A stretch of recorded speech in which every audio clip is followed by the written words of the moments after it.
এই আজকে উদ্বোধনী ম্যাচ তো এটা না, উদ্বোধনী ম্যাচে যারা জয়ী হয়েছে তাদেরকে শুভেচ্ছা, যারা জয়ী হইতে পারে নাই তাদেরকেও শুভেচ্ছা জানাচ্ছি। যেহেতু আজকে মাত্র শুরু, টুর্নামেন্ট বোধহয় এক মাস বা 1.5 মাস ব্যাপী চলবে, জয়ী হওয়ার সুযোগ আরো আছে। তো সবার প্রতি শুভকামনা রইল। এবং বিশেষ করে এই ক্রিকেট একাডেমি, যেটা আগে আমি শুনেছি যে এটা টঙ্গী ক্রিকেট একাডেমি ছিল, কিন্তু পরবর্তীতে এটি বিশেষ একটি মহল সেটা দখল করে নিয়েছিল।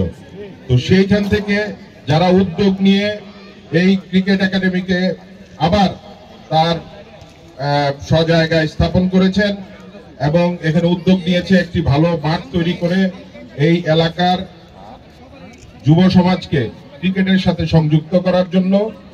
যেহেতু ক্রিকেট আমাদের দেশে একটি জনপ্রিয় খেলা এবং আপনারা সকলেই ক্রিকেটের প্রতি আমরা যারা আছি সকলেই বাঙালিরা ক্রিকেটের বাইরে কিছু না, কারণ ক্রিকেটই একমাত্র ক্রীড়া বা খেলা যেটা আমরা বিশ্বকাপে যাই বা আগামীতে বিশ্বকাপ অর্জনের আমরা স্বপ্ন দেখতেছি। আমি নিজেও ক্রিকেটের সাথে জড়িত ছিলাম।